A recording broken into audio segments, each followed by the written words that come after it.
में शिक्षा पद्धति डेट 2020 क्या इससे पहले की शिक्षा पद्धति गलत है? नहीं, वो गलत नहीं, वो मैकाले की पद्धति थी।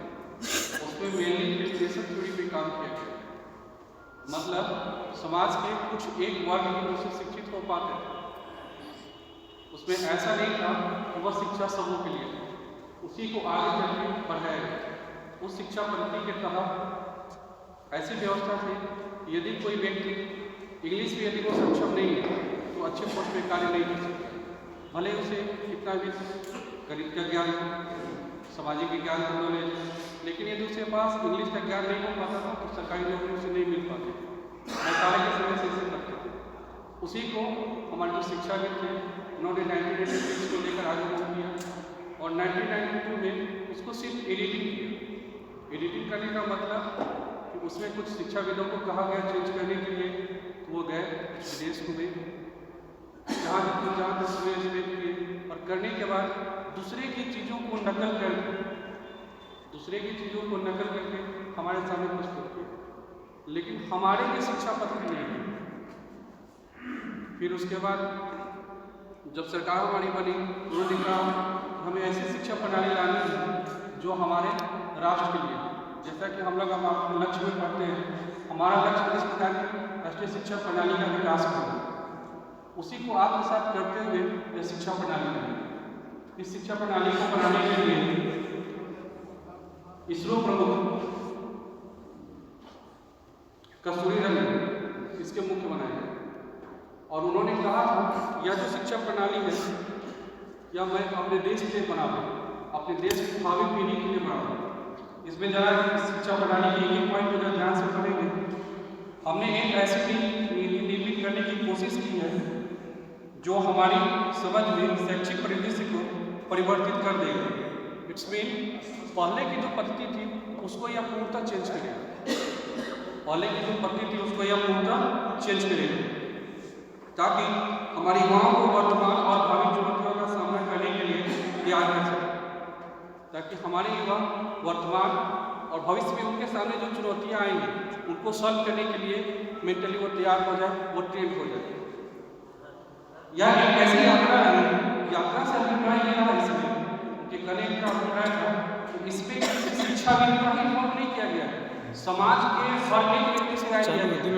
टाइम चल रहा है, बीच बीच में सब फोकस करते हुए शिक्षा घुमा लीजिए 10 मिनट। ठीक है, समाज के व्यवसायिकों से हर एक वर्ग से राय लिया, ठीक है, आप क्या करना चाहते हैं, आप क्या शिक्षा प्रणाली कैसे होनी चाहिए। इसमें हर व्यक्ति ने अपने लेवल पे अपना सुझाव दिया और उस सुझाव को जब सरकार को लगा कि इसमें किस चीज़ को एडिट करनी चाहिए, किसको डिलीट करनी चाहिए, उसको एडिटिंग और डिलीटिंग करने के बाद तब शिक्षा पद्धति को लागू की गई।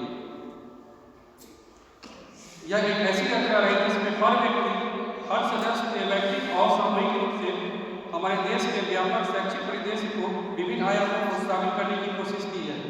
यह नीति सभी की पहुँच का मतलब क्या हुआ? यह शिक्षा नीति समाज के निम्न वर्ग से लेकर के उच्च वर्ग तक सबको कंसीडर करके चलेगी। हाँ, यही सब कर लेंगे। क्षमता, गुणवत्ता, मान्यता एवं जवाबदेही जैसे मार्गों के उद्देश्य पर आधारित है। पूर्व प्राथमिक से लेकर उच्च शिक्षा तक पहले की शिक्षा पद्धति में प्राथमिक की बात की जाती थी, पूर्व प्राथमिक की बात नहीं की जाती। पूर्व प्राथमिक क्या है? जैसे कि बच्चे प्री प्राइमरी जब बच्चे जाएंगे तो उससे भी पहले कुछ समय के लिए उनको इस पद्धति में जोड़ा गया है। स्कूल में जाने से पहले बच्चे कुछ एक्टिविटीज को करेंगे और करने के बाद जब वो सीखेंगे वो प्री प्राइमरी के तहत आएगा।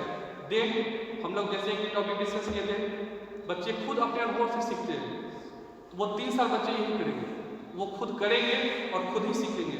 देन उसके बाद 2 साल टीचर वहाँ पर उनको पढ़ाएंगे। प्री प्राइमरी में यही चर्चा है।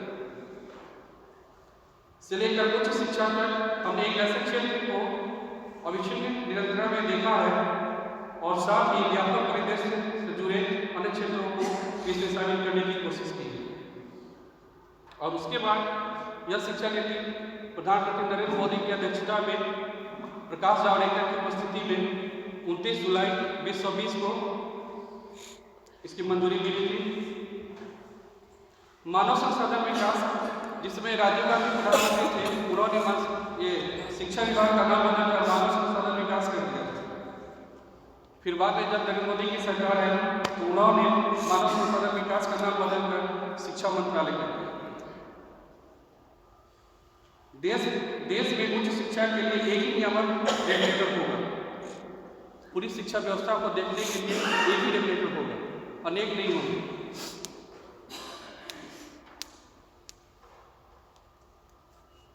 यह नीति 1986 के आसपास ली गई।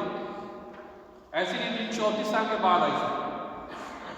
इसरो प्रमुख कस्तूरी रंगन की अध्यक्षता में बनने वाले पैनल ने इसे तैयार किया।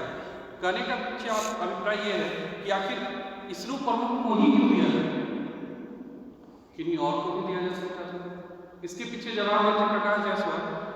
ये कहते हैं कि यदि विज्ञानी कहते हैं कि वैज्ञानिक को यदि समाज में लेकर चलना है, समाज को वर्तमान और भविष्य को एनालाइज करना है, तो इसके लिए हमें वैज्ञानिक सोच विकसित करनी होगी।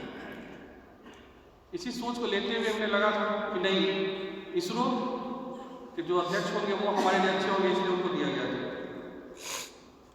और इस शिक्षा पद्धति में सबसे पहले जोड़ दिया गया मातृभाषा।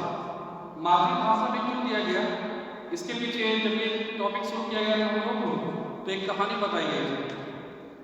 मैं भी कोशिश कर रहा हूँ उस कहानी को आप लोगों को समझाने के लिए। बात है अकबर का नाम हम सभी जानते हैं। अकबर के दरबार में बहुत सारे ज्ञानी व्यक्ति रहते थे। उनमें एक ऐसा ज्ञानी व्यक्ति था जिनको कि अनेकों भाषाओं में पकड़ था। वह कब कौन भाषा में बोल रहा था कोई भी नहीं पकड़ पाता था। वह अरबी भी अच्छे से बोल लेता था, संस्कृत भी अच्छे से बोल लेता था, फारसी भी बोल लिया। मतलब किन्हीं को ज्ञात नहीं हो पाता था कि इसकी मातृभाषा क्या है। अकबर ने कहा कि इसकी मातृभाषा क्या है, पता करो। सबों ने कहा प्रयास किया, नहीं हो पाया। जब सबों से नहीं हो पाया तो उसके बाद कहा गया चलो, जब कोई नहीं करता था तो अकबर के दरबार में बीरबल थे। बीरबल को कहा गया कि आप एनालाइज करो इसकी मातृभाषा है। तो बीरबल एक सिपाही के कान में जाकर धीरे से आवाज मारी, कुछ बोले उसको। शाम को वो व्यक्ति बगीचे में टहल रहा था। वह झाड़ी में छुपा हुआ था और उसको बहुत जोर से पीटना शुरू कर दिया डंडे से। तब वो जोर से चिल्लाने लगा बाप रे बाप। मतलब उसकी मातृभाषा वहाँ पे पकड़ में आ गई। मतलब जब हम ज़्यादा उन्माद में होते हैं या फिर ज़्यादा कष्ट में होते हैं तो हम अपनी माँ को याद करते हैं, अपनी मदर लैंग्वेज को यूज करते हैं। हमसे भी ज़्यादा हमारी किस जनरेशन में जी रहे हैं कोई बता सकते हैं? बोलिए। फोर्थ। हम लोग अभी 4G में जी रहे हैं, 4th जनरेशन में जी रहे हैं। रसिया 12G में जी रहे हैं। वह 12th जनरेशन चीज़ों की यूज करती है, जबकि वहाँ के बच्चे अपनी मदर लैंग्वेज में सारी चीज़ों को सीखते हैं।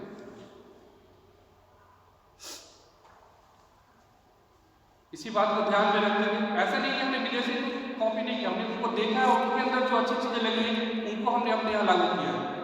5वीं कक्षा तक के बच्चे को मातृ शिक्षा पे मातृभाषा में उनको देना है। कोई भी बच्चा जितना अपनी माँ की गोद में जो लैंग्वेज को सीखता है, जो बोलता है, उसकी अगल बगल की जो भाषा होती है उतना कंफर्टेबल वो अदर लैंग्वेज में नहीं हो पाता है। फॉर एग्जाम्पल यदि कोई मारवाड़ी का बच्चा है, हम उसे यदि किसी अच्छे इंग्लिश स्कूल में पढ़ाते हैं तो वह स्कूल के कैंपस में इंग्लिश को यूज करेगा, लेकिन जब वो घर में जाएगा तो अपने अंदर और लैंग्वेज में बात करेगा, तो बच्चे वो में रह जाते हैं, वो डेवलप नहीं हो पाते हैं। इसलिए किया गया कि 5वीं कक्षा में अर्थात प्राइमरी लेवल तक बच्चे को उनके मदर लैंग्वेज में पढ़ाया जाए और विद्यार्थियों को स्कूल के सभी स्तरों और उच्च शिक्षा में संस्कृत को एक विकल्प के रूप में चुनने का अवसर दिया गया है। ऐसा क्यों दिया गया है? संस्कृत को क्यों लिया गया है? संस्कृत के लेने के पीछे वैज्ञानिक कारण है और आधुनिक कारण है। वैज्ञानिक कारण क्या है वो बताते हैं। हम लोग ओम का जो नाम करते हैं, ओम के नाम में अल्फा, बीटा, गामा तीनों रेस करती है और 13 जो केमिकल का हिसाब होता है जिससे कि हमारे शरीर रिलैक्स के स्टेज में आ जाता है, रिलैक्सेशन के स्टेज में आ जाता है। और ओम का जो नाम होता है वह ओम का नाम हमारे संस्कृत से ही लिया गया है। और टेक्नोलॉजी की बात की जाए तो टेक्नोलॉजी के दरमियान नासा में रिसर्च चल रही थी जिसके दरमियान कुछ लैंग्वेजेस को भेजना था अपनी इंफॉर्मेशन को। जब वो इंफॉर्मेशन भेजी जा रही थी तो जाने के बाद यहाँ से कुछ और लिख किया जाता था, वहाँ पे कुछ और लिख आता था, जिस वजह से वो सही नहीं हो पाते थे। इंग्लिश में भी किया नहीं हो पाया।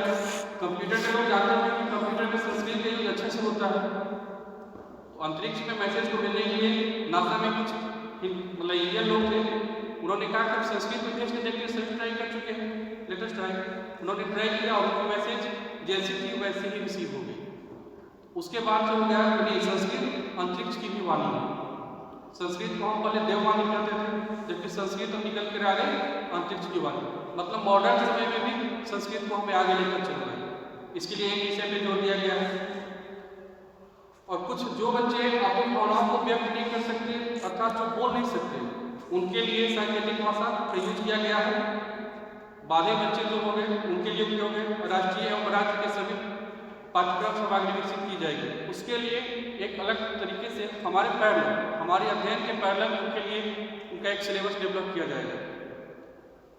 सभी लोग एक बात से अवगत होंगे, यूपीएससी की एग्जामिनेशन होती है जिसमें स्कोर करने वाले लोग अक्सर पाली भाषा का यूज करते हैं। पाली कौन सी भाषा है? पाली भगवान बुद्ध के समय से बोली जाने वाली जनमानस की भाषा है। वो हाईली स्टूडेंट से होती है। बच्चे पाली फारसी को लेकर के अच्छी स्कोरिंग कर लेते हैं। इसको बेस बात कर देखा गया कि नहीं, हम यदि क्षेत्रीय भाषा को विकसित करने के लिए मौका दें तो पाली फारसी प्राकृत भाषा को बढ़ावा देने के लिए राष्ट्रीय संसाधन भारतीय अनुवाद व्याख्या संस्थान की स्थापना की गई। तो यदि इन्हीं को कुछ डेवलप करनी है तो इसके हेल्प से हम और अच्छे लेवल तक डेवलप कर सकते हैं। अब जब चीजें डेवलप होंगी, नए रूप में आएंगी, तो उनको करने के लिए हमें शिक्षा से मतलब नया जगह चाहिए, नए ढांचा को तैयार करने के लिए नए केंद्र चाहिए। अभी जितनी जगह है उतने सारे जगह सफिशिएंट नहीं है, जिससे तो हमें नए शिक्षा केंद्रों की स्थापना करनी होगी। नए शिक्षा केंद्र की स्थापना करनी होगी तो शिक्षा केंद्र को कौन मूव कराएंगे? शिक्षा केंद्र को मूव कराने के लिए शिक्षक चाहिए। इस नीति के तहत शिक्षा में लोगों को लाने के लिए अत्यधिक संख्या में शिक्षकों की बहाली होगी। हर क्षेत्र के लिए जैसे जो मुख्य वादी होंगे उनको पढ़ाने के लिए मुख्य वादी शिक्षक की बहाली होगी। शिक्षा से जैसे कि समाज में बहुत सारे ऐसे बच्चे होते हैं जो कि दूर रह जाते हैं। कुछ बच्चे पढ़े, प्राइमरी लेवल तक पढ़े, फिर उसके बाद वो पढ़ाई नहीं कर पाते हैं। कुछ मिडिल तक गए, पढ़ाई छोड़ देते हैं। एक आंकड़े के अनुसार 70% बच्चे होते हैं जो कि आपको प्राइमरी लेवल तक पढ़ाई करने का छोड़ देते हैं। फिर उसमें से 25 बच्चे रिमूव कर जाते हैं। बोर्ड तक जाने वाले 50% बच्चे ही होते हैं।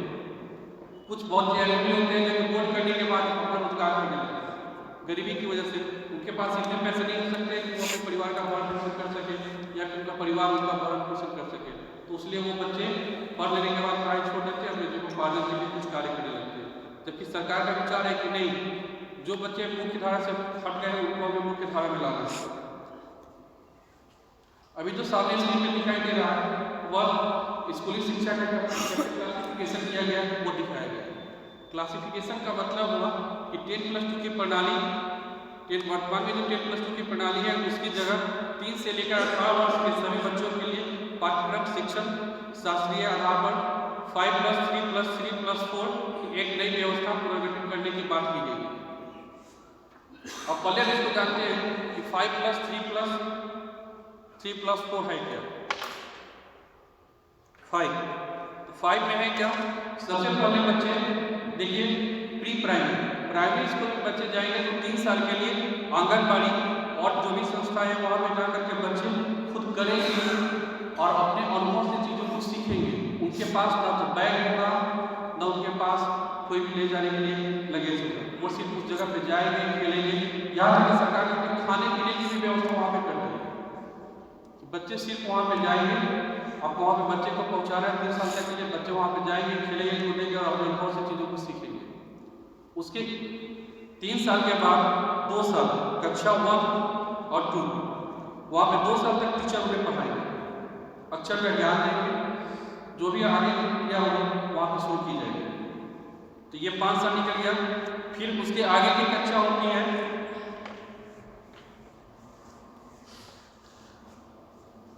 2 साल के लिए। फिर यहाँ से कक्षा हो गया आपको 3, 4, 5 हो जाएगी। फिर उसके बाद मिडिल स्टेज में बच्चे जो आएंगे वो कक्षा 6 से 8 के लिए आएंगे, अर्थात उस समय उनकी उम्र हो जाएगी 11 से 14 वर्ष के बीच। हम सेकेंडरी बोल सकते हैं, हायर सेकेंडरी नहीं बोलते। सेकेंडरी क्लासेस में बच्चे की उम्र हो जाएगी 14 से 18 वर्ष, कक्षा 9 से 12। यही सबसे मेन इंपॉर्टेंट जोन है। मेन इंपॉर्टेंट जोन इसलिए कहा जा रहा है कि आज के वर्तमान समय में बहुत सारे बच्चे पहले मैथ नहीं कर पाते थे, फिर उन्हें लगता है कि ये मैथ मेरे लिए सफिशिएंट नहीं था, मैथ में कुछ नहीं थी, तो डॉक्टर बनना था, मैथ बेकार नहीं था। कुछ बच्चे डॉक्टर बनना चाहते हैं लेकिन उनको मैथ पढ़ना जरूरी रहता है, क्योंकि हमारे नई नीति में इस चीज़ों को हटा दिया गया है। यदि कोई बच्चा IAS की तैयारी करना चाहता है तो वह शुरू से ही इसी क्लास से अर्थात 9 से 12 के बीच में वो 8 के विषय के लिए लेगा। वह डिसाइड कर लेगा कि आपको कौन कौन से विषय पढ़ने हैं, सिर्फ वो उसी की पढ़ाई करेगा। यह जरूरी नहीं है जैसे जो बच्चे को बोलते कि यह कंपलसरी है, उस समय कंपलसरी नहीं रहेगा। बच्चा स्वतंत्र रहेगा, फिजिक्स के साथ वह चाहे हिस्ट्री पढ़ सकता है, मैथ के साथ चाहे तो बायोलॉजी को रख सकता है, नहीं रख सकता। अब ये बोलते हैं एक्स्ट्रा बेस को रख दो, लेकिन उसमें बाध्यता नहीं रहेगी, बच्चा स्वतंत्र रहेगा। यदि कोई बच्चे जैसे बहुत सारे ऐसे बच्चे हैं जो 8 में पेपर पढ़ते हैं, यदि कोई बच्चे को ऐसे जीते हैं तो वह 9th क्लास में कैसे हो जाए। यदि कोई बच्चा संगीत में रुचि रखता है तो आप 9th से उसको सेपरेट कर सकते हैं। रसिया में भी क्लास 8 से लगाया गया है, 5 से 8 तक के बच्चे क्लासिफाई कर लेते हैं कि हमको क्या करना है। जापान में यही सिद्धांत है, यदि हमें आगे में जाना है तो बच्चे को 5 क्लास के बाद उसको आगे की सारी पढ़ाई पढ़ाई जाती है। यदि उसको एकेडमी में जाना है उसकी पढ़ाई वहीं से पढ़ाई जाती है, जबकि हमारे यहाँ किया गया है 9 से 12। हो सकता है बाद में सरकार इसको कम करेगी, लेकिन आज के समय में 9 से 12 तक ही बच्चे डिसाइड करते हैं। ऐसा देखा गया है, विज्ञान में बता रहे थे कि मैं पहले IAS जहाँ पे हमें एक किया है बताया कि मैं IIT कानपुर से पढ़ा, फिर उसके बाद एक जगह गया था तो काम करने में दिक्कत हुई, मालूम चला कि यह काम नहीं हो रहा है। तो बोले कि यदि आप शास्त्री का अधिकारी रहते हैं तो आपका काम हो जाता, अदरवाइज नहीं होता। उस व्यक्ति को ये बात बुरी लग गई और उसके पास शास्त्री का अधिकारी की तैयारी, उसको 4 साल लगा वो शास्त्री का अधिकारी की तैयारी करें। 4 साल का काम वो व्यक्ति IPS बन के उस जगह पे गया। तो फिर उसने कहा कि यदि IPS से पढ़ा तो फिर पीछे की पढ़ाई में बेकार होगा। तो इस शिक्षा प्रणाली में यह नहीं करना, इस शिक्षा प्रणाली में पूर्णतः क्लियर है। यदि बच्चा चाहे उसको जो चाहता है जो बनना है उसके लिए पूर्णतः 9 से 12 में छूट दे दी गई है।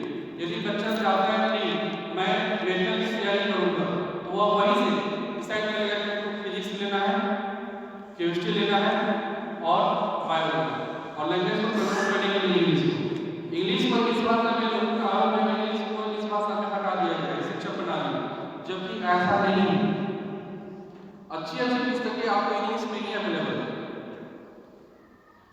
इंग्लिश को यदि आप लाख कितना भी अच्छा कर आप अपने बाउंड्री के अंदर आप हिंदी में बात कर सकते हो, मदर लैंग्वेज से बात कर सकते हो, लेकिन जब आप बाउंड्री बाहर से बाहर जाओ अर्थात आउट कंट्री जाओ तो वहाँ पे तो कम्युनिकेशन के लिए आपको इंटरनेशनल लैंग्वेज चाहिए।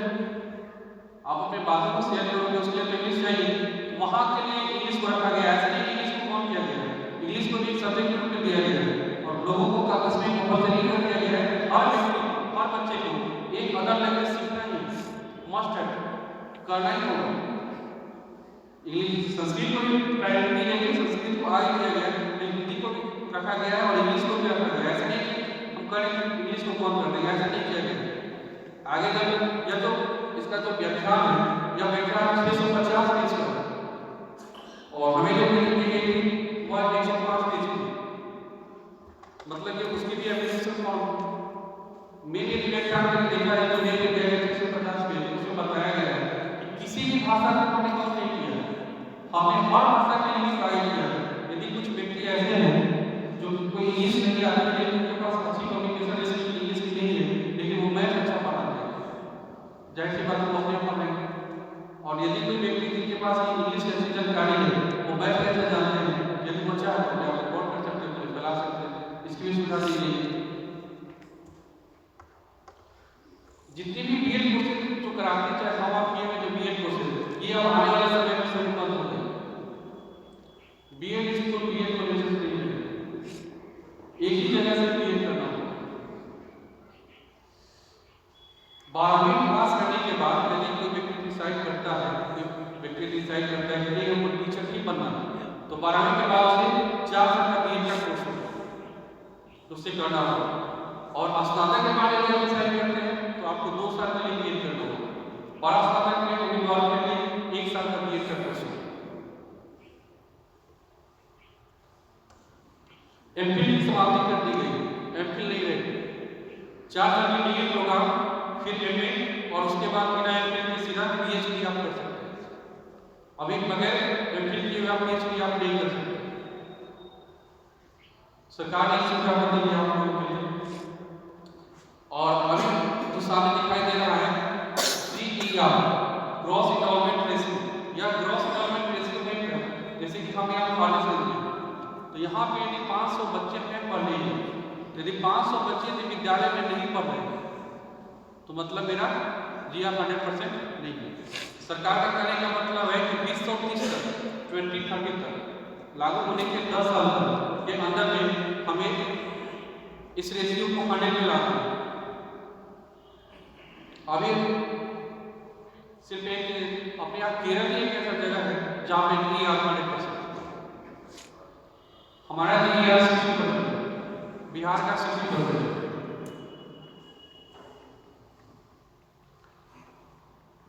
बोर्ड की परीक्षा जो होती है, बोर्ड की परीक्षा के लिए बच्चे बहुत प्रेशर पे आ जाते हैं। इसी को दूर करने के लिए नरेंद्र मोदी सरकार ने एक पहल की है, इसमें प्रधानमंत्री निवेदन करते हैं। अभी भी नोटिस हो रही है वो परीक्षा पे चर्चा, वो इसी के दरमियान की गई है कि परीक्षा से बच्चे जो प्रेशर में आ जाते हैं उनको प्रेशर फ्री रखना है। इसके लिए परीक्षा जो है सबसे पहले ऑब्जेक्टिव होगी और दूसरा सब्जेक्टिव होगी। विद्यार्थी को रटने की प्रक्रिया से फ्री किया गया है। बच्चे रटेंगे नहीं, अपने अनुभव के आधार पर क्वेश्चन को आंसर करेंगे। वार्षिक सेमेस्टर वर्ल्ड बोर्ड परीक्षाओं के मॉडल पेपर पर छोड़ दिया गया है। सामाजिक और आर्थिक दृष्टि से वंचित समूहों को अवसर उपलब्ध कराने में समाज, जैसे हमारे समाज है, हमारे समाज हमारे हाथ में 5 उंगलियों के बराबर है, हमारे 5 उंगलियां बराबर नहीं है। ठीक उसी प्रकार समाज में हर एक व्यक्ति बराबर नहीं है। हर एक व्यक्ति की आर्थिक आय, हर एक व्यक्ति की आर्थिक स्थिति अच्छी नहीं है। हर एक व्यक्ति इस लायक नहीं हो पाता है कि वो अपने बच्चे को अच्छे स्कूल में पढ़ा सके। हर व्यक्ति इस लायक नहीं होता वो अपने बच्चों के लिए अच्छे पोषक खान पदार्थ की व्यवस्था कर सके। इसके लिए सरकार ने क्या किया है कि जो व्यक्ति जिस एरिया के लोग आर्थिक दृष्टिकोण से पिछड़े में रहेंगे वहाँ पे ई-लाइब्रेरी की व्यवस्था की जाएगी। बिहार सरकार ने इसको लागू कर दी है। बिहार सरकार ने अपनी सारी बुक को फ्री कर दिया, इंटरनेट पर डाल दिया, अपलोड कर दिया, NCERT में भी कर दिया। मतलब यदि उस एरिया के लिए कोई बच्चा पढ़ना चाहे तो उस लाइब्रेरी में वो जाएगा, वहाँ पे मेंबरशिप लेगा, वहाँ से ऑफलाइन भी बुक उसको मिलेगी और वो चाहे तो उसकी ऑनलाइन कॉपी भी ले सकता है, लेकर के वो अपने घर पे उसकी पढ़ाई करेगा। बुनियादी सुविधाओं से वंचित क्षेत्रों समूहों के लिए बालक बालिका समावेशी कोष इससे शिक्षा जगत की स्थापना का प्रावधान है। कस्तूरबा गांधी के बाद विद्यालय के बारे में हम जानते हैं, जो कि बालिकाओं का विद्यालय होता है। वह विद्यालय ऐसा होता है जहाँ पे कि सिर्फ बालिकाओं की पढ़ाई की जाती है। दिव्यांग बच्चों को बुनियादी चरण से लेकर उच्च शिक्षा तक नियमित शिक्षा प्रक्रिया में पूरी तरह से भाग लेने को सक्षम बनाया जाए। दिव्यांग बच्चे को माना क्या जाता है कि दिव्यांग है, इसको जीने लायक और चीजों को करने लायक की शिक्षा दी जाए।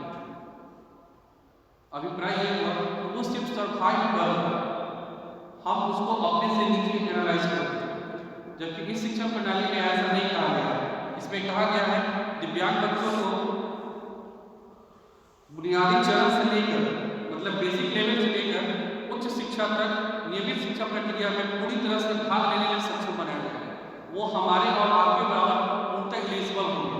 इसके लिए एक अलग से पाठ्यक्रम की व्यवस्था की जा रही है, जिसमें कि वो खुद को व्यवस्थित कर लेंगे और उसी की तरह पाठ्यक्रम के अकॉर्डिंगली वो हमारी शिक्षा प्रणाली के एक अंग की तरह वो काम करेंगे। वो हमारे लिए as a luggage as a burden नहीं है, वो समाज में विकास में, राष्ट्र में विकास में आपके सहयोगी होंगे। बैंक ऑफ बड़ौदा एक बैंक है जिसके मैनेजर मुजफ्फरपुर में ऑर्गेनाइजेशन है बैंक ऑफ बड़ौदा इमली क्षेत्र में। उसके मैनेजर जो दिव्यांग वो चल भी नहीं सकते, उनको उठा करके व्हीलचेयर पे लाया जाता है। वो ऐसे नहीं कि वो मतलब अभी दिव्यांग है, वो बचपन से दिव्यांग है। और हम समझते हैं कि सारी चीज़ों को स्टेट को डील करते हैं। अच्छे अच्छे लेवल पे डील करते हैं।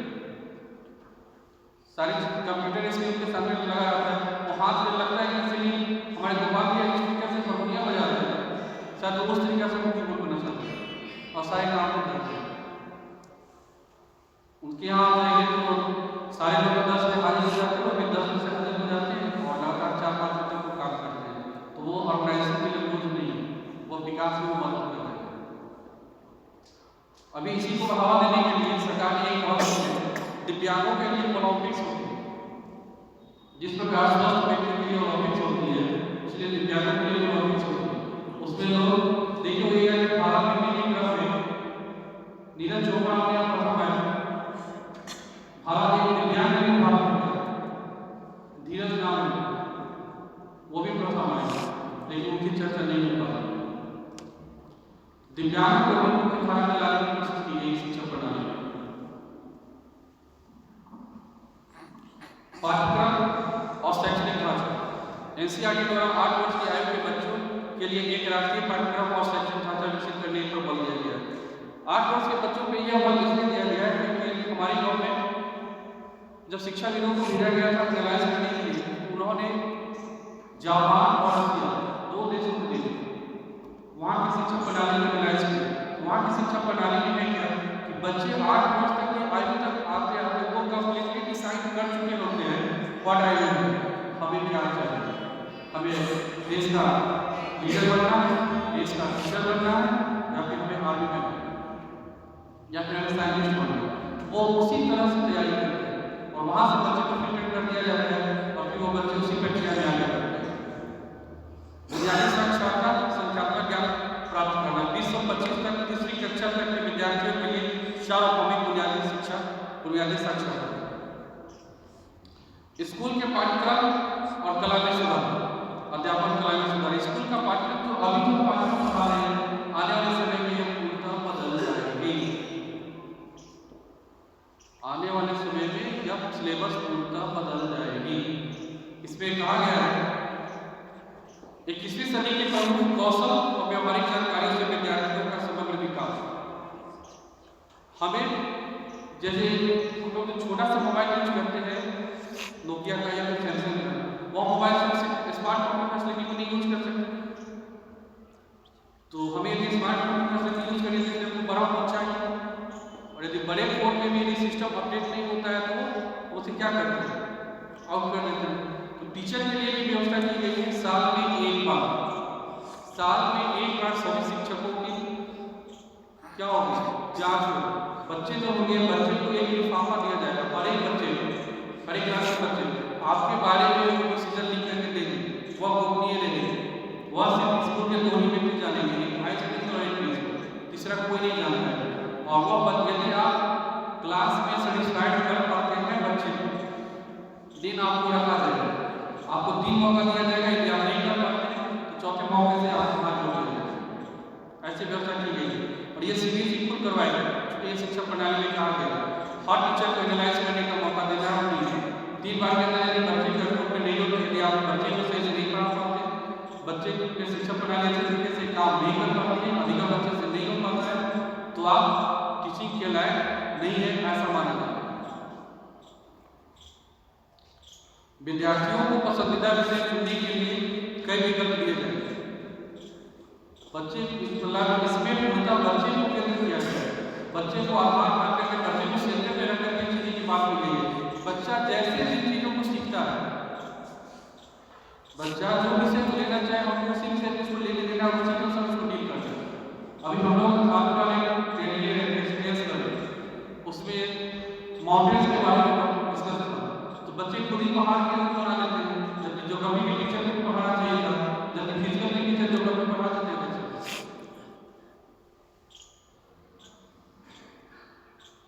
कला एवं विज्ञान के बीच पाठ्यक्रम और पाठ्येतर गतिविधियों के बीच और व्यावसायिक एवं शैक्षणिक विषयों के बीच सख्त रूप से कोई भी रिश्ता नहीं है।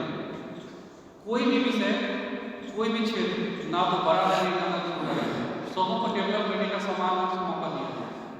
सभी विषय एक समान रूप से डेवलप होंगे, सबों को स्वतंत्र रूप से विकसित होने का मौका दिया गया है। कस्तूरबा गांधी बालिका विद्यालय का विस्तार किया गया है, 12वीं तक का सुझाव दिया गया है। कस्तूरबा गांधी जो विद्यालय है वो 12वीं तक नहीं है, उसको सुझाव दिया गया है कि आप 12वीं तक नहीं लेकर चलिए। और विज्ञान की जो पढ़ाई करनी है, विज्ञान की कक्षा यदि कहीं 5 महीने की विज्ञान की क्लास चल रही है, कहा गया है कि एटलीस्ट 3 डेज आपको लैब में लेकर बच्चों को पढ़ाना है। सिंगल लेवल जैसे हम लोग जो टीचिंग करते हैं, हम बोलते चलते हैं, बच्चे सिर्फ सुनते चलते हैं, वैसा नहीं करना है। हमें बच्चों के बीच में जाकर चीज़ों को पढ़ाना है, बच्चों से कसौटी करनी है, बच्चों को इन्वॉल्व करना है। जैसे ट्रेनिंग हम लोग करेंगे तो उसमें सारी चीज़ें लगभग सारी चीज़ें आती जा रही हैं। और नई शिक्षा प्रणाली के तहत 20 विषय दिए गए, इसमें से कि 20 विषय को मैं दोहरा रहा हूँ, देखिएगा इसके तहत लगेगा कि बहुत सारी चीज़ों की ट्रेनिंग खुद कर चुके हैं। प्रारंभिक बाल्यावस्था देखभाल व शिक्षा सीखने की नींव। दूसरा, बुनियादी साक्षरता एवं संख्या ज्ञान सीखने के लिए एक तात्कालिक आवश्यकता पुरस्कार। तीसरा, ड्रॉप आउट बच्चों की संख्या कम करना तथा सभी स्तरों पर शिक्षा के सार्वभौमिक पहुंच सुनिश्चित करना। ड्रॉप आउट मतलब हो गया जो बच्चे पढ़ाई छोड़ चुके होते हैं। यदि किसी साल ड्रॉप आउट बच्चों की संख्या 100 है तो कोशिश करनी है कि वो 100 से कम हो। और शिक्षा के सभी स्तर मतलब प्राइमरी से लेकर के उच्च शिक्षा तक सभी बच्चे सम्मिलित हो, इसकी बात की गई है। स्कूल के पाठ्यक्रम और शिक्षण प्रणाली अधिगम सभा एकीकृत, आनंददायी और उज्ज्वल होना चाहिए। इसमें चर्चा की गई है कि यदि सिलेबस में इंटरेस्टिंग नहीं होगा, बच्चे यदि एंजॉय नहीं महसूस करेंगे, बच्चे खुद को जुड़ा हुआ महसूस नहीं करेंगे, बोरिंग लगेगा, वो पढ़ाई को एज ए लगेज लेकर चलेंगे, वो आपके प्रेशर से कुछ को पढ़ लेंगे लेकिन उनके पास रह नहीं पाएगा, वो धारण नहीं रख पाएगा। शिक्षण, इसमें सबसे महत्वपूर्ण और 5वां पॉइंट में शिक्षक पर रखा गया कि शिक्षकों की भी ट्रेनिंग दी जाए। शिक्षकों को हर स्कूल को साल में 3 बार ट्रेन करना है, 3 बार हर शिक्षक को ट्रेनिंग लेनी है, अपने अपने विषयों में ट्रेनिंग लेनी है और स्कूल में भी ट्रेनिंग होगी कि आपको बच्चे अभी करेंगे कैसे करेंगे, आपको कैसे पढ़ाएंगे, जो नया सिलेबस आपको दिया जाएगा उस सिलेबस के अकॉर्डिंगली आप बच्चे को कैसे बुक कराएंगे। कहा गया है गुरु ब्रह्मा गुरु विष्णु, गुरु को ब्रह्मा भी माना गया है, गुरु को विष्णु भी माना गया है। मतलब गुरु क्रिएट भी करेगा और गुरु उसको एक्शन में भी लाएगा। सार्थक और सामाजिक शिक्षा सबों के लिए अधिक, सबों के लिए अधिक प्राप्त हो। स्कूल कॉम्प्लेक्स क्लस्टर के माध्यम से कुशल संसाधन और प्रभावी गवर्नेंस, स्कूली शिक्षा के लिए मानक निर्धारण और प्रत्यापन करना। और फिर आगे बात की है उच्चतर शिक्षा, गुणवत्तापूर्ण विश्वविद्यालय एवं महाविद्यालय भारतीय उच्चतर शिक्षा व्यवस्था हेतु एक नया और भविष्य दृष्टिकोण। एक ऐसे विद्यालय, ऐसे विश्वविद्यालय और महाविद्यालय की स्थापना करनी है जो कि भविष्य को विचार करके की गई। हमारे जिस समय हमारा पुराने समय में देखें तो हमारे यहाँ आने के लिए वेल सामना चाइना से, जो भी इतिहास के टीचर होंगे वो जानते होंगे कि वेल सामना पढ़ने के लिए पढ़ा जाता है। उस समय हमारी शिक्षा की प्रणाली बहुत अच्छी थी, उस समय हम विश्व गुरु कहे जाते थे। अभी सरकार का ये नहीं, हमें फिर से अपने उस स्थान को प्राप्त करना है जो कि समाज के शिक्षक अगर वो नहीं हो सकते, इसलिए हमें अपनी शिक्षा प्रणाली को सुधारनी है। संस्थागत प्रबंधन और संवेदन, सबक और बहुविषयक शिक्षा की ओर सीखने के लिए अनुकूल वातावरण और छात्रों को सहयोग। कोई भी बच्चा यदि सीखता है तो इस प्रणाली में ये दिया गया, शुरुआत में दिया गया है सीखने के लिए बच्चे को 3 साल तक आंगनबाड़ी में बच्चे को छोड़ देने का मतलब हुआ कि हर बच्चे के अंदर सीखने के लिए उसकी क्षमता को डेवलप करना है। विवेकानंद कहते हैं कि हम बच्चे को नहीं सीखते, उसके अंदर खुद वो क्षमता है, वो खुद आगे सीखता है। हम सिर्फ उसको मानते हैं जो एक तरह से दूसरे तरीकों से होते हैं, इससे ज़्यादा गुरु का इम्पोर्टेंस नहीं है। हम सिर्फ अनुकूल वातावरण तैयार करते हैं और बच्चे चीज़ों को सीख लेते हैं। प्रेरित शक्ति और सक्षम संगठन, हमें बच्चों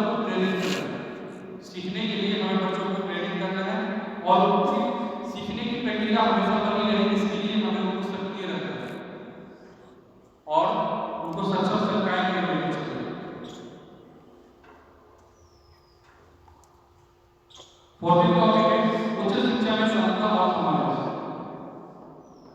शिक्षा शिक्षा 15 टॉपिक है शिक्षा शिक्षा। अब एक बार आती है कि कुछ शिक्षक उसको शिक्षा देनी है, शिक्षक को शिक्षा देने की जरूरत इसलिए है मॉडर्न समय में जो शिक्षा प्रणाली है, हम तो पहले की प्रणाली के साथ मैकेनिकल का मतलब है, तो अब जो शिक्षा प्रणाली है उसके तहत हमको ट्रेन किया जाएगा।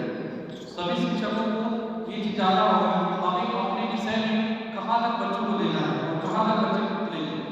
हमें उनको सिर्फ लेने लायक जैसे कि पहले टॉपिक में बताया जाए उनको हमें सिर्फ प्रेरित करना है और उनकी सक्रियता बनी रहे ऐसा प्रयास करना है। हर चीज को समय के अनुसार अपडेट करना पड़ता है। हमें जो कपड़े पहनते हैं उस समय तक यूज करते हैं जब कितना प्यारा हो, फिर बाद में उसको यदि वो नहीं चलता तो उसको हटा देते हैं। शिक्षक भी कितने भी अच्छे होंगे कितने भी प्यारे होंगे, यदि वो शिक्षित नहीं हो पाएंगे उनको अपडेट नहीं कर पाएंगे उनको शिक्षा प्रणाली में नहीं समझ। व्यवसायिक शिक्षा का नवीनीकरण किया गया है।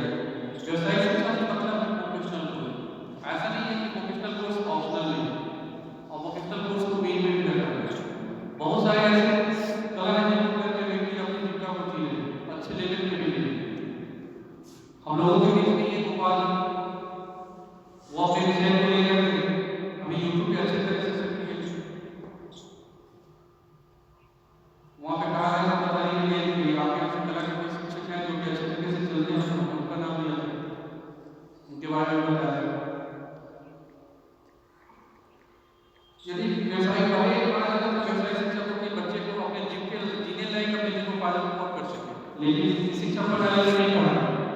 शिक्षा प्रणाली में कहा गया है कि व्यवसायिक शिक्षा को यदि व्यक्ति अच्छे से करे तो अपनी संपूर्ण जरूरतों को पूरी कर सकता है। किसी भी शिक्षा प्रणाली में किसी को कम नहीं आना चाहिए, कोई भी विषय किसी से कम नहीं है। नवीन राष्ट्रीय अनुसंधान फाउंडेशन के माध्यम से सभी क्षेत्रों में गुणवत्तापूर्ण एकेडमिक अनुसंधान को प्रेरित करें। उच्च शिक्षा की ज्ञान प्रणाली में अमूलचूल परिवर्तन किया।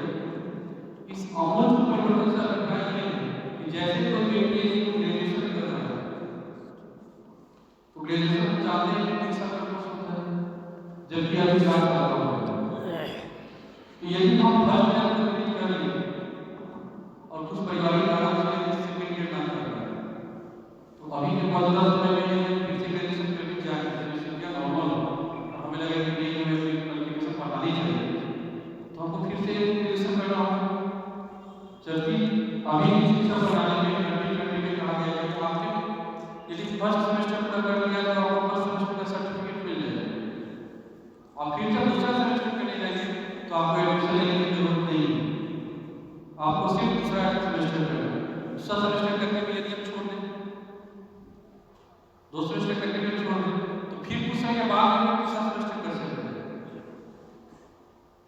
मतलब इसमें बच्चों के अकॉर्डिंगली बच्चे को बिल्डिंग केंद्र में रख करके ये चीज बनाया है क्योंकि हमारे समाज में हमारा समाज अभी इस तरीके से पूर्ण डेवलप नहीं हो पाया है कि समाज का हर एक व्यक्ति अपने बच्चे को हर साल पढ़ाने की कोशिश करे। ऐसा नहीं है।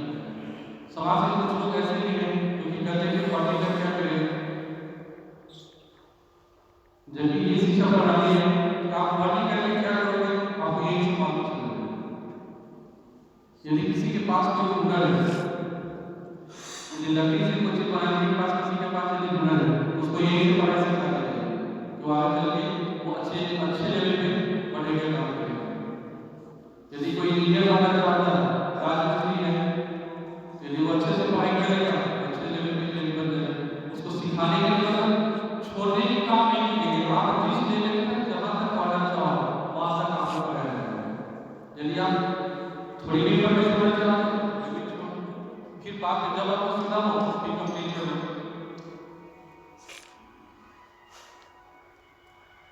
उच्चतर शिक्षा संस्थानों के लिए प्रभावशाली होना चाहिए। उच्चतर शिक्षा के लिए राज्य और केंद्र दोनों इम्पोर्टेंट है, लेकिन यदि किसी पॉइंट पे कोलिजन हो जाए राज्य कहे नहीं मैं जो पढ़ा वो चलेगा केंद्र कहे नहीं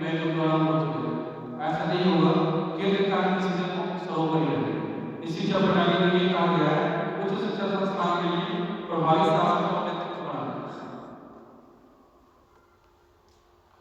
व्यवसायिक शिक्षा, प्रौढ़ और युवा शिक्षा, प्रौढ़ शिक्षा और युवा शिक्षा। शिक्षा एक लगातार चलने वाली प्रक्रिया है। ऐसा नहीं है कि कुछ समय तक हम सीखा और उसके बाद छोड़ दिया। इसमें कहा गया है कि शिक्षा निरंतर चलती रहेगी। इसी में एक उदाहरण दिया गया है, जर्मनी के एक व्यक्ति थे जो कि इंग्लिश भाषा को सीख रहे थे और जर्मन को अच्छे से आते थे। उस समय उनकी उम्र 87 ईयर ओल्ड थी। 87 ईयर ओल्ड। उनसे पूछा कि आप इंग्लिश क्यों सीख रहे हैं, अब तो आपकी उम्र 60 हो गई है। वो उन्होंने कहा कि नहीं, मैं अपने लिए नहीं सीख रहा, मैं सीख करके बायोलॉजी को अपनी भाषा में ट्रांसफर कर दूंगा, ट्रांसलेट कर दूंगा, तो मुझे तो फायदा नहीं होगा, मेरी आने वाली जनरेशन को भी फायदा होगा कि मेरे पास बायोलॉजी की बुक ऑनलाइन मिल सकती है। मतलब हम अपने लिए या सही अपनों के लिए, इसमें यह बताया गया है कि हम अपने लिए नहीं अपनों के लिए। भारतीय भाषा कला और संस्कृति का संवर्धन, हमारी अपनी मूल भाषा, हमारा अपना जो कला है और संस्कृति का संवर्धन और संस्कृति को भी बढ़ावा देना। हमें अपनी भाषाओं बनानी है, अपनी कला। इसमें ये भी कहा गया है कि हम सिर्फ संस्कृत ही बोलेंगे, हम सिर्फ हिंदी ही बोलेंगे। इंग्लिश के लिए जगह दी गई है, अपनी भाषा को विकसित करने का मौका दिया गया है। खाली इतना जरूर है कि हमें सबसे पहले कोशिश करनी है कि अपनी भाषा का उपयोग करें। हम ऐसा नहीं करेंगे कि हम अपने से नहीं हैं, लेकिन हम पहले खुद का करेंगे, पहले खुद को डेवलप करेंगे, देन आपका करेंगे। प्रौद्योगिकी का उपयोग एवं एकीकरण, हम लोग प्रौद्योगिकी का उपयोग कर रहे हैं, टेक्नोलॉजी। अभी ऑनलाइन क्लासेस हम लोग ले रहे हैं, वो सभी टेक्नोलॉजी की तरफ ले रहे हैं। यदि टेक्नोलॉजी में हम सक्षम नहीं है तो कोरोना हम लोग के बैकअप हो जाता है, लेकिन यदि हम टेक्नोलॉजी में सक्षम हैं तो हमारे लिए बैकअप नहीं है। शिक्षकों को हमें एक टॉपिक पर लगा है कि इसमें एक चीज दिखाया गया था कि बिहार सरकार ने अपनी सारी पुस्तकों को ऑनलाइन फ्री कर दिया है। इवन लिंक भी दे दिया है कि वहां से आप सारे बुक को डाउनलोड कर सकते हैं क्लास में। अब बुक लेने के लिए आपको विद्यालय में जाने की जरूरत या फिर बुक स्टोर पर जाने की जरूरत नहीं है, आप सिर्फ एक स्मार्टफोन पर ये सारी बुक आपके पास है। वो इसलिए किया गया है कि आप उसको में डेवलप हो। ऑनलाइन और डिजिटल शिक्षा, प्रौद्योगिकी का नया उपयोग करना सुनिश्चित करना। ऑनलाइन सारी चीजें चली ये तो हम लोग खुद इसको यूज कर रहे हैं, इस चीज को समझ सकते हैं। केंद्रीय शिक्षा सलाहकार बोर्ड का सशक्तिकरण, केंद्रीय शिक्षा बोर्ड बनाई गई है जिसमें कि ये 25th जगह पे आती है। नेट में यदि कोई जगह आती है सुधार की गुंजाइश है, यदि आपको लगता है कि नहीं ये टॉपिक का हमें चेंज करके कुछ और डालना चाहिए, जब इसको ऐसे नहीं कुछ दूसरे तरीके से चेंज कर दी जाए, वो भी सुधार करने के लिए कमेटी बनाई है। वित्त प्रोफेसर के लिए वाणिज्य और शिक्षा, कुछ विद्यालय ऐसे होंगे आने वाले समय में या 2030 तक की स्कीम 2030 तक की स्कीम है कि जो विद्यालय अच्छे हो और यदि वो फाइनेंशियली कमजोर हो रहे हैं, उनके पास पैसे का कमी हो रहा है और उनके पैसे की स्थिति अच्छी नहीं है, तो खुद सरकार को बोल देगी। एप्लीकेट स्कूल जो होंगे उनको सरकार बोल देगी, उनके फाइनेंशियली फैसिलिटी को सरकार करेगी।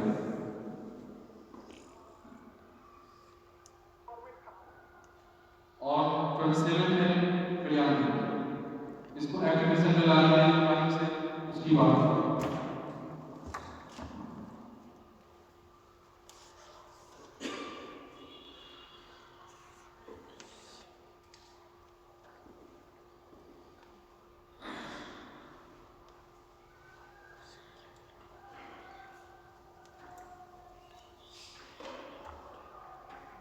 केंद्रीय शिक्षा सलाहकार बोर्ड का सशक्तिकरण उससे रिलेटेड टॉपिक है, इसको मैं थोड़ा बताना चाहूंगा।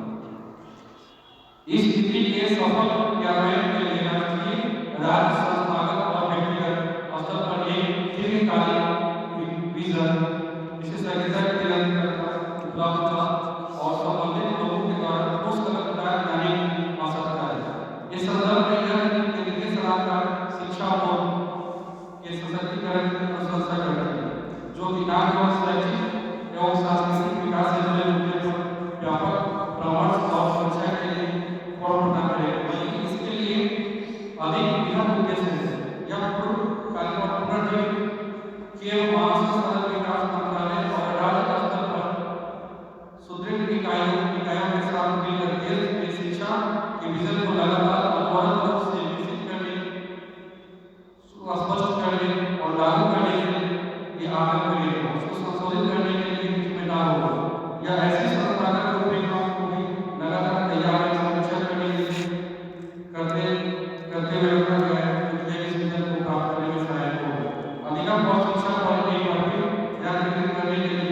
नेट में एक चीज को और एडवाइस किया गया है, शिक्षकों के प्रमोशन की भी व्यवस्था की है।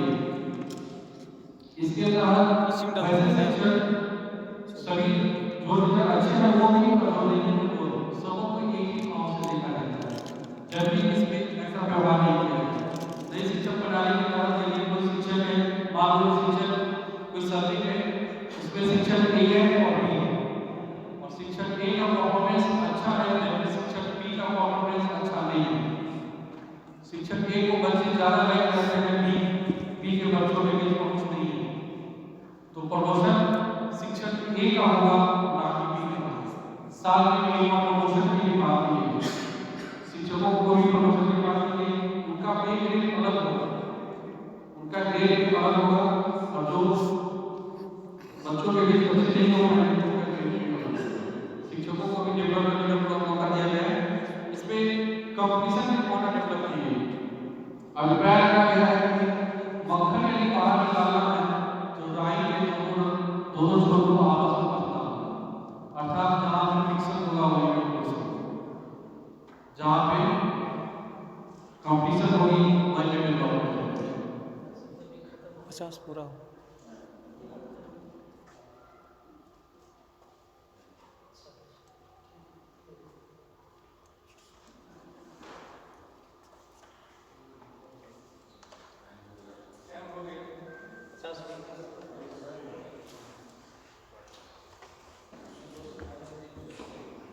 नई शिक्षा प्रणाली विश्व की एक ये भी बताती है कि यदि हम चाहें तो हम अपने राष्ट्र को जो मेरा राष्ट्र पहले कभी शुरू होना पड़ता था और फिर से अपने इतिहास को पा सकते हैं। यदि हम ऐसा ना करते हैं तो संभव नहीं होगा। इसके लिए एक 20 बनाया गया है कि हाँ हम अपनी चीजों को जो हमारे धरोहर है उसको